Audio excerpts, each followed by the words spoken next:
এই দুটকাৰ পইচানো আপোনালোকে লোকৰ এটাক দি পেলানি মৰিবলৈ দৰকাৰ নাই। সেইকাৰণে মই কৈছোঁ অসমবাসী ৰাইজক যে এনেকুৱা এটা ভুল আকৌ নকৰে। তো হাই গাইজ, কি খবৰ? আশা কৰোঁ চবে ভালে আছে। তো আজি ভিডিঅ'টো মজা হ'বলৈ গৈ আছে। যদি এই চেনেলটো নতুনকৈ আহিছে তো লাইক, কমেণ্ট আৰু ছাবস্ক্ৰাইব কৰিবলৈ নাপাহৰিব। আৰু আজি ভিডিঅ'টো আছে চুমি বৰা আৰু বিশাল ফুকনৰ ওপৰত। জানে আপোনালোকে YBY এটা এপছত সহায়ত কিমান পইচা আমাৰ অসমৰ পৰা লুটিছিলে। তো তাৰ বিষয়লৈ কথা পাতিম। বলক তেতিয়া ভিডিঅ'টো আৰম্ভ কৰোঁ।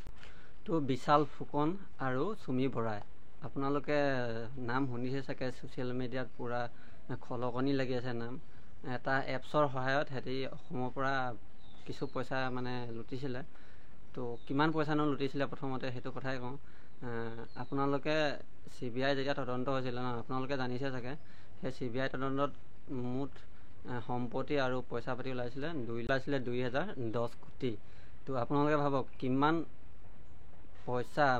পইচা লুটিছিলে আমাৰ অসমৰ পৰা।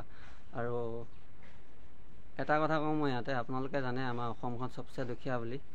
তো মই এটা কথা আজিলৈকে ভাবি পোৱা নাই, এটা মানুহৰ যদি হাতত 10 কোটি টকা যদি থাকে, আমাৰ অসমখন বাৰু দুখীয়া হয় জানো? তো মোৰ মতেতো নহয়, আপোনালোকৰ মতে কি সেইটো মই নাজানো। কিন্তু এইখিনিতে এটা কথা কওঁ মই, এই YBY যিটো এপছ আছিলে তাৰ সহায়ত 2200 কোটি টকা লুটিছিলে। আপোনালোকক এটা কথা কওঁ, আপোনালোকে দুটামান কথা শুনি, লোকৰ কথা শুনি আপোনালোকে উফৰি চাফৰি মৰেগৈ কি কাৰণে? মই সেইটো কথা আজিলৈকে ভাবি নাপালোঁ। আমাৰ অসমবাসী ৰাইজৰ প্ৰব্লেম কি জানানে? এই সাধাৰণ ইউটিউবাৰবোৰক কোনো ছাপোৰ্ট নকৰে। যি এটা ডাঙৰ ইউটিউবাৰ নহয়, সাধাৰণ কথা এটা কওক, উফল জাফল খাই মৰেগৈ। আৰু মই এইখিনিতে এটা কথা কওঁ, ডিম্পু বৰুৱা আৰু ভৰত আৰু হিমাশ্ৰী আৰু চক্ৰধৰ, এনেকুৱা ঢেৰ নাম আছে। তো মই ইমান নাম নকওঁ। সেইবিলাক যিবিলাক ডাঙৰ ইউটিউবাৰ, সেইবিলাকৰ কথা আপোনালোকে মানি উফল থাপল খাই মৰেগৈ কি কাৰণে? মই সেইটো কথা ভাবি নাপাওঁ। আপোনালোকে নিজৰ মাইণ্ডত আপোনালোকে কাম কৰক, নিজৰ মতে চলক। লোকৰ কথা শুনি ইমান উফল থাপল খাই ইমান কোটি কোটি টকা আপোনালোকে এটা মানুহক দি দিছে।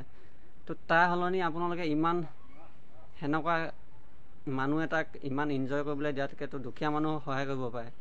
মই অসমবাসী ৰাইজক অনুৰোধ কৰিছোঁ যাতে সেনেকুৱা জাঞ্জালত নপৰি ভাল কাম কৰক, ভাল মতে কাম কৰক। তো যিবিলাক দুখীয়া মানুহ আছে, দুখীয়া মানুহক সহায় কৰক। তো 2 টকামান পইচা লোভতে আপোনালোকে মৰেগৈ, মই একো বুজি নাপাওঁ। মানে আমাৰ অসমবাসী ৰাইজৰ প্ৰব্লেম কি?